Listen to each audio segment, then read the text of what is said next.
In this lesson, we're going to have a look at Newton's third law applied to objects that are in contact with each other. So first of all, let's go through what Newton's first law actually is. So this definition of Newton's third law is taken from the Glenn Research Centre website, and it states that his third law states that for every action force in nature, there is an equal and opposite reaction. If object A exerts a force on object B also exerts an equal and opposite force on object A. In other words, forces result from interactions. Now the key thing to note here is this bit here. That's the key point with Newton's third law. If object A exerts a force on object B also exerts an equal and opposite force on object A. Now let's explore that idea. So let's consider this block resting on the ground. The weight of this block is pointing downwards, like this. There's the weight. However, if that was the only force, then the block would be accelerating downwards, because the force resulting, in this case that would be the weight, would be dragging the block into the ground. There must be some resistance that the ground is putting up to stop that block accelerating into the ground. And indeed, that force there is called the reaction force. So the ground must be also, with equal force, pushing up at the block to stop it accelerating. If it truly is an equilibrium, all forces are balanced. Therefore, the ground's putting up a fight, i.e. by means of that force R there, in order to stop that block accelerating into the ground. Consider a different scenario. So let's have a quick look at this clip of two people pushing each other on swivel chairs. Notice that they both move, and the reason for that is that they're both pushing each other. It's not just one person pushing another person. The force between them is equal and opposite, which pushes them both backwards.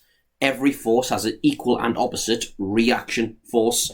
So let's do a couple of questions now based on this idea. And there it is there. So a box of mass 7 kilograms sits on the floor of a lift of mass 500 kilograms, which is accelerating downward with acceleration of magnitude 0.5 meters per second squared. Determine the contact force between the floor of the lift and the box and the tension in the cable of the lift. So as always, with these force situations, we should draw a diagram. So here's the lift here, which has a block on its floor. There it is there. And there's a cable. So let's draw the cable as well. And we'll try and get all the forces here. So in terms of the lift, it's being held up by a cable which has a force in it called tension. Tension is the force within a piece of string or a cable, but we'll cover tension in more depth when we come to connected particles. So from this lift's point of view, it's being lowered a bit slower than it would like to fall, and that cable's helping it fall more slowly than it would if the cable wasn't there. So the tension in the cable is pulling the lift up. Also, let's focus now on the box. So it's got a weight. Its mass is 7 kilograms. So its weight must be 7g newtons. So it's got a weight. However, the floor of the lift must also be exerting a reaction force on the box. Otherwise, it would fall through the floor of the lift. So I'm going to call this reaction force R. And finally, the lift has a weight also. So I'll just put that force there. Now, it would be acting from the centre of mass of the lift, 500 kilograms. So its weight would be 500 times 9.8, 500g. So there's all the forces now acting on and in that lift. Now I think this is quite confusing because there's two situations mentioned in this question. One asks for the contact force between the floor of the lift and the box. The other one asks for the tension in the cable of the lift. So I think two separate force diagrams are required here. one that just considers the contact between the floor of the lift and the box, and the other diagram for part B that just considers the contact between the cable and the lift. So let's have a look at part A now. So let's consider only the contact between the lift and the box. So there's the lift floor, and there's the box there.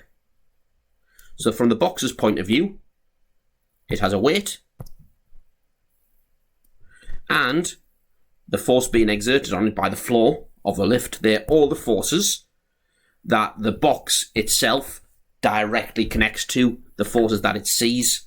So its own weight, 7G, and the normal reaction force. And we know that the lift is accelerating downwards with an acceleration of 0.5 meters per second squared. So let's do resolving forces. I'm going to consider down to be positive this time because the motion of the lift is down. I could choose up and do some negative signs, but I think it's more sensible to choose down as the positive direction. And let's resolve. So all the forces going down take all the forces going up, i.e. the resultant force equals mass times acceleration, like that.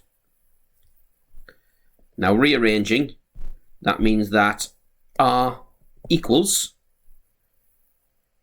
7G minus 7 times 0.5 equals, let's put that in the calculator, so 7 times 9.8, 7G minus 7 times 0.5 equals 65.1 newtons is the contact force between the floor of the lift and the box. So drawing just a diagram from the point of view of the box, considering only the forces that directly touch the box, is the way to go about it. Let's do part B now and follow a similar sort of technique. So now let's just do a separate diagram for the contact between the cable and the lift. So there's the lift, and there's the cable, and the cable is holding the lift up, stopping it from falling faster than it would if the cable wasn't there. So the tension's pulling it up. Now here's the important point. Thinking of the lift as one single whole object, because it's containing the box of 7 kilograms, its weight now as an entire object would be 507 kilograms times G. So its weight is 507 G, like that. And they're the two forces that describe the boundary between the cable and the lift. So let's do it again. Let's do F equals ma after resolving. So considering down again to be positive, we've got 507 G, take the tension, equals mass, which is 507 kilograms, times acceleration, which is 0.5. Therefore, we know that tension equals 507 G, take 507 times 0.5, which is equal to, and putting that in the calculator, 507 G, take away 507 times 0.5, mass times acceleration, equals 4715.1 newtons. So the key point here, only draw a diagram including the forces that are experienced by the two objects in contact that we're considering, like we did here.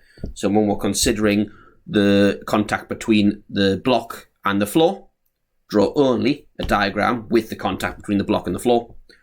When we're considering the contact between the cable and the lift, draw only the forces directly experienced by the cable and by the lift, like that. So let's do another. And here's another example, a little bit more complicated this time. So two boxes B and C of masses 100 kilograms and 150 kilograms respectively are placed inside a lift of mass 500 kilograms. With box B being placed on top of box C, so let's label that there. There's B and there's C. The lift is accelerating upward with constant acceleration 0.55 meters per second squared. Calculate the tension in the lift cable.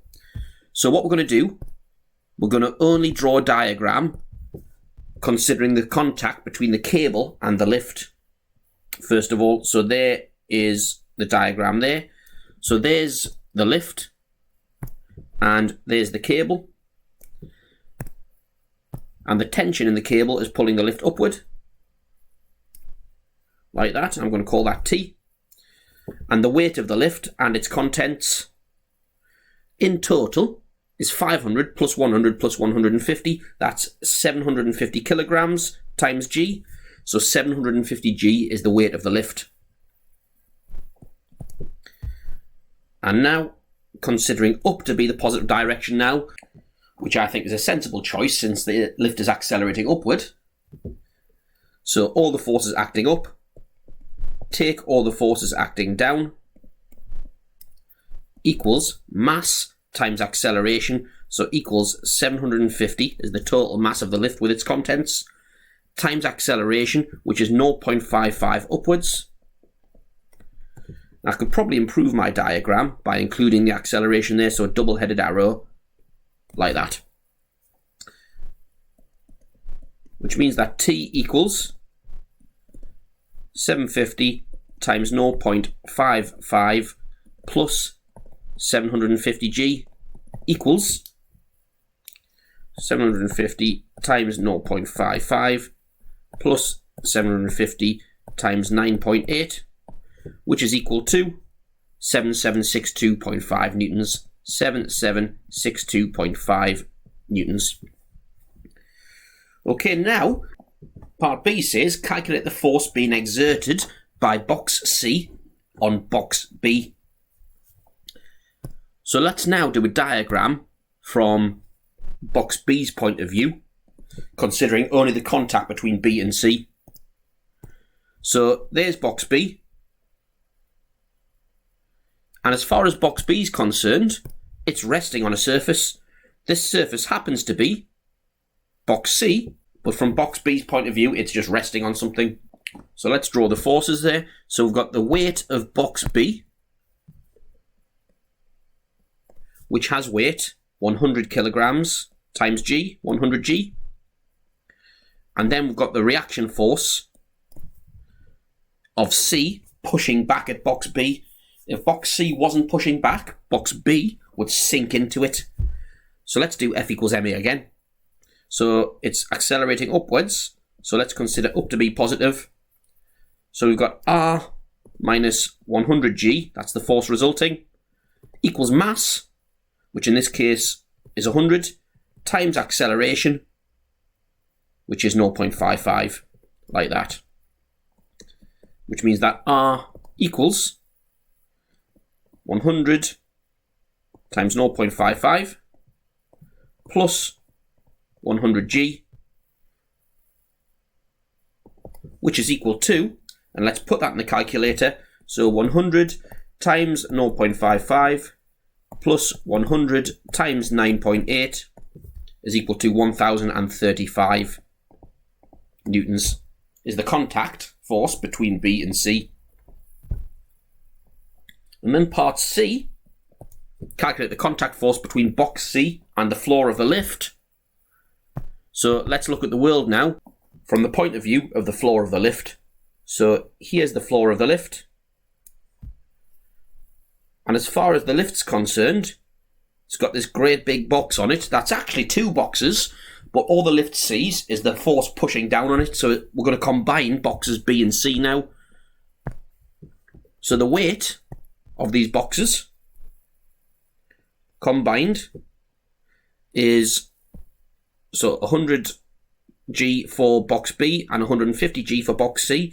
So that's 250G is the weight downwards, pushing down on the floor of the lift, and the lift pushes back with a reaction force like that.